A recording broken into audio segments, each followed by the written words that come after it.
Hey guys, sorry I haven't been active in a while, but I thought I would give you kind of an in-depth commentary over one of my games. I've been trying to think of guides and formatting, but I just kind of want to give insight on one of my games as Lieutenant Morales, as she is the new support character added to Heroes of the Storm, and I just thought I would give my insight. Just right off the bat, um, I thought she was very unique, and I really liked her playstyle, but overall her stats are just very weak. Like her base health is already almost 20% less than someone like Malfurion, so she's initially already very squishy and she doesn't scale very well on her health.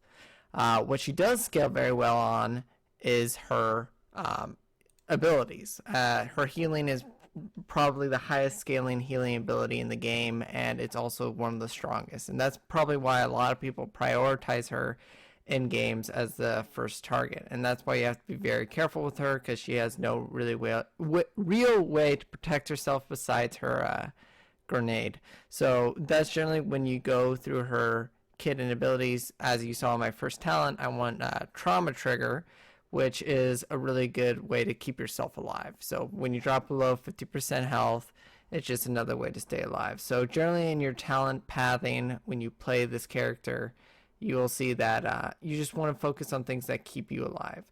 So things that I've been learning about her, as you see, she's just very good at staying in the back of the fight, and her healing is extraordinarily high. So you can easily outheal Rhaegar, and as you saw in that fight, her Q ability really does have like some crazy power to it. So you can see she can keep people alive for a long time. But early on in the game, for the amount of health per mana, uh, it's not as perfect as you'd want, of course. So you generally go in the early game, but later on in the game, your heal scales very well, as I was saying earlier on. But you'll see that we just kind of do these bully fights because she does very good with these frontliners. You get Muradin, you get Joanna, you get Arthas, you get Sonya, and she's very good at controlling fights like that because she can put a safeguard on them, makes them stay alive a long time, as well as doing the heal. So if you stay on the back left side, it creates a lot of opportunities. So some of my concerns with her is, yes, her safeguard and heal have really good combos with frontline. Uh, it's really tough to play her with her grenade. Like the grenade is also another ability that I just have a lot of troubles with because it's statistically weak as an ability because one, it's a 12-second cooldown. I generally compare this to another ability that has a AoE knockback at the same radius is Tychus's frag grenade. And if you notice, when she uses her grenade, it's a 12-second cooldown, while comparatively Tychus is 10-second. And the damage is about, I think, 25% less. So not only do you have a longer cooldown, but less damage. The benefits are, though, you do have longer range, but the projectile speed is lower unless, of course, you take the talent. So you run into issues like that. So she's not very high damage, which does become a huge issue in fights, and you need to build a composition around her. And right off the bat, I'm going to say that she's terrible for Hero League, and that's probably why people are seeing such a terrible win rate. Horrible base stats for survivability, plus you need to build a comp around her. And as you saw right there in my next talent, another survivability kit, Advanced Block, just more ways to stay alive because that's all you need to do. So watching these fights, as I always stay on the back left side, trying to stay behind people. So when you initiate a fight, unless of course you saw that we were chasing them out, you want to stay on the back left side. Multiple reasons for this. Reason one, it's so you can control with your heal and safeguard without putting yourself in a dangerous position because one, you are really squishy. And the second big reason is so your passive kicks in. When your passive is very heavily underestimated in fights, and also it's very strong if you have a good controlled front line. So as you see, I'm staying full health and also healthy even though I had been harassed earlier. You have a very Muradin-like passive, and if you don't do a lot of damage anyways, so it's fine if you stay back and just focus on healing and throw an occasional grenade. Your auto attacks are very subpar and you have a very low attack speed. So it's not really important that you go ahead in there and do that. So as you see, I'm staying in between them, try and make sure I'm in the healing range for both, right? So that's very important in how you do it, and you can position and really bully fights if you control well because her healing is so high. So you can bully out any other healer and with far more efficient sense. So you can, especially early on, her level 10, I'm going to say it right now and I'll talk about it later, is really bad. Her heroics are very subpar except for one, I would say. But overall, she's a pretty weak level 10 character, and that's where a lot of the other supports begin to outshine her. But as you see in the early game, and especially in the late game, she can really have control of these fights. We're about to hit level 7, and you'll see in those talents, generally on Blackheart Bay, you generally go Mule. So you'll see I'll go Mule right away. And the reason I do that, of course, because in Blackheart Bay, you want to get a Mule so you can protect your keeps. So you keep them higher health. And when you do that, the objective of the cannons can only destroy so many structures or so many shots per structure. So when you take a Mule, it's actually very efficient on this map to do that. Otherwise, I would generally take Irradiate because you generally want to run a double warrior comp with her, something to have a strong front line. As you see right there, I'm in a dangerous position. I try and get behind people and heal, but they're trying to come up behind me. So I'm trying to do the healing and stay back, and I'm trying to get my passive to kick in, if you didn't notice, but I'm getting harassed by this Asmodan a lot. So you kind of want to be in a position, but the Asmodan was playing it correctly. You want to be in a position where you're letting your passive kick in. So as you're noticing, I'm healing a lot, incredibly fast. So the great thing about her is you can stay out in a fight for a really long time, and it gives you a lot of benefits by doing that. So you're constantly being active and with your team. The only problem, as a lot of people already know, is the mana cost. So that's where you need to just carefully manage it. So try and always keep it around 50% if you can. Health globes are really important to pick up for that reason. They always give you a good percentage back. So grenade, as you saw right there, it's a way to check vision and see if anyone's coming in. I'm really not impressed with the grenade in itself. At first I was curious to what it does, but the value of the grenade is just really low and not impressive at all. So I often don't tell people to take it. So that's a huge concern that I have with her. So besides the two often warriors, I like having people that are control-y in team fights, kind of like Jaina, Nazebo, Kael'thas is fine. I like also Raynor. They're always really fun to play with her because, you know, they get to control a fight and they get to help her out in the zoning sense of a fight. Also, I like off supports with her, kind of like an Uther who's really tanky, can play the frontline piece too, but he also can heal on the healing bit and also peel for her in a sense. I really also like Rhaegar with her. Just generally frontline supports are my personal favorite with her because she doesn't do a lot of damage and she's just really strong in healing. Just having anything frontline, you don't need another Malfurion, you don't need another ranged support. I generally like doing more things that can be in the way for her and still stay close, so her healing is at maximum potential. So I take Medevac this game because it's actually the ultimate I do prefer, and this is a huge problem for her. She's only good on certain maps, which is a real shame. So she's generally good on Infernal Shrines, Blackheart Bay, and Sky Temple, generally these really big maps. And I'm going to go into reasons why. And, well, not to do Stim Drone, but first let me talk about the benefits of Medevac. So the problem with the game is you don't generally rush around the map as much. You try and do early skirmishes pre-13 usually because objectives don't come as fast. You don't kill merc camps that quickly. It's harder to push fortresses because it's harder to do damage. So you can't really pressure high priority objectives with Medevac really at level 10 when you get it.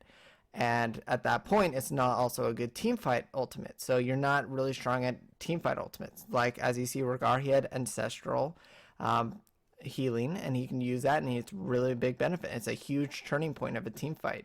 And you don't get that with Medevac. So the Medevac, the best thing you can do is probably just fly out, like as you see here. And when you fly out, you can get to a certain point pretty quickly and try and help out with the team, but it doesn't really have that team fight spunk that you really need. That's something that kicks in later, and that's really great.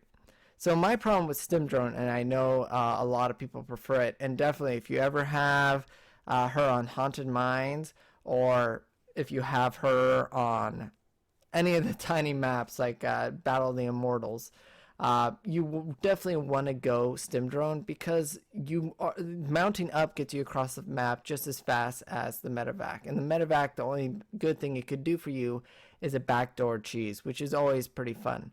But it's not that great. And statistically, I'll show you between Bloodlust and Stim Drone, they both do the same effects, but one is single target. And a lot of people I've had discussions with thought the Bloodlust cooldown was longer, but actually they're essentially the same cooldown.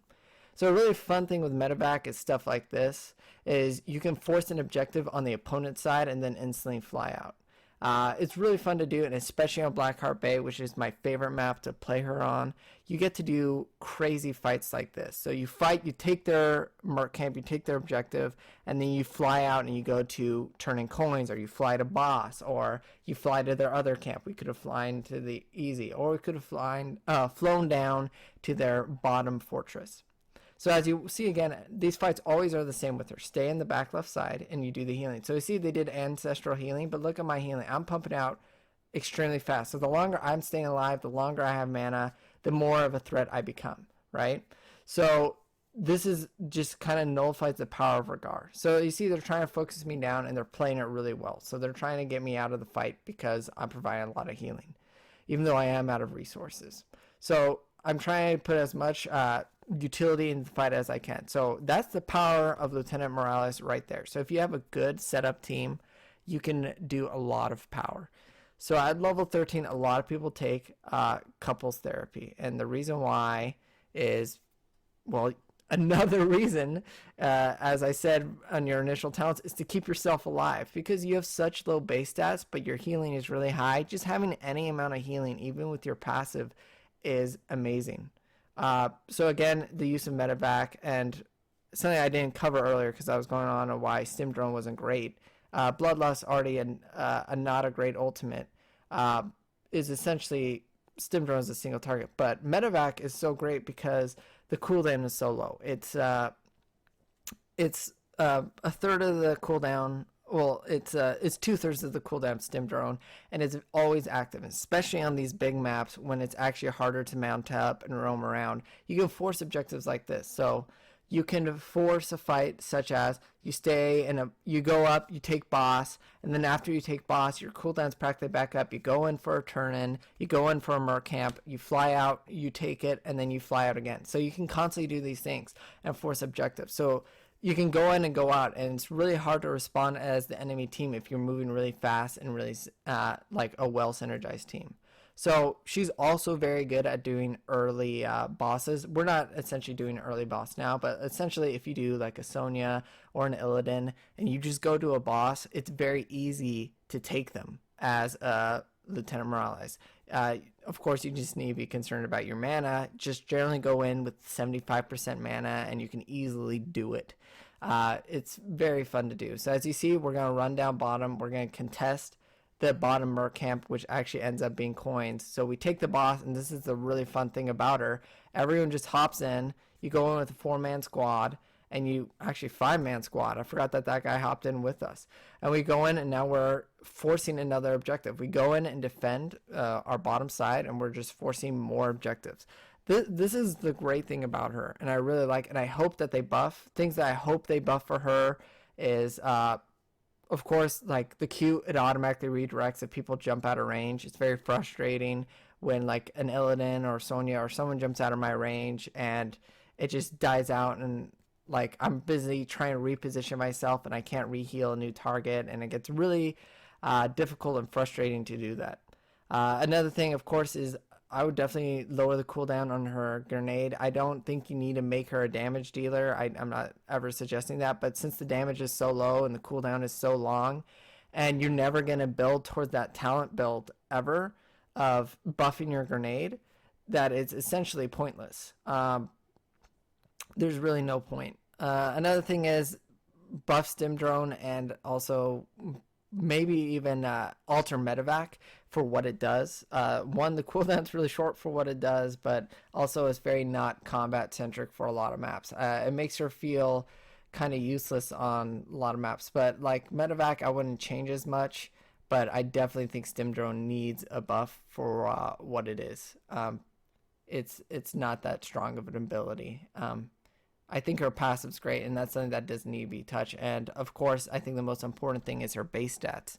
Her base stats are abysmally low, that really do need help. As you see, we're just forcing objectives on watch. This is a really fun thing. You just fly out, so you can easily play it as a defensive maneuver and just fly out and defend yourself. So you force more objectives and you just jump around, and it provides a lot of great utility for the team. And this is why I'm saying for team league and quick match with friends, I think she's a blast, and I had a lot of fun with her. And I think a lot of people can do more things with her than are being done right now. But a huge problem is, yes, Hero League, she's essentially useless. I think she's by far the worst character I've seen in Hero League in any game. I've played a lot of MOBAs, and it's pretty bad on how she's set up for these certain matches. She's set up to lose for how she's played. So that's all you can really say about her. On level 16, I didn't really go over it, but generally you go Shield Sequencer, and the reason people do that is it's a double safeguard. It's more ways to do defensive abilities, right? It's a way to reduce damage, and it's a way to protect yourself or even a teammate, and you can stack it up twice, so you do one effect and then you use it again, and it just provides a lot more survivability for a specific person, or even two people if they say we're against an AoE comp, right? We go against a double Living Bomb comp Kael'thas, or we're going against a double Asmodan in Tomb of the Spider Queen, right? So it just provides a lot of ways to stay alive, and it's very strong for that reason. So you just always want to do that. So as you see in all these fights, I always stay in the backside, always in the backside, try and let my passive kick in. As you see, my health is already back to full because of my passive. That just shows you the strength of it and the power of it, and it just lets you force all these great things. And as you already see, my ultimate's already back up. So great, we can force another objective, and there's a lot of fun ways you can backdoor cheese or harass the enemy team. So as you see, you just always want to be in the fight. You generally want to just stay helping the team whatever way you can.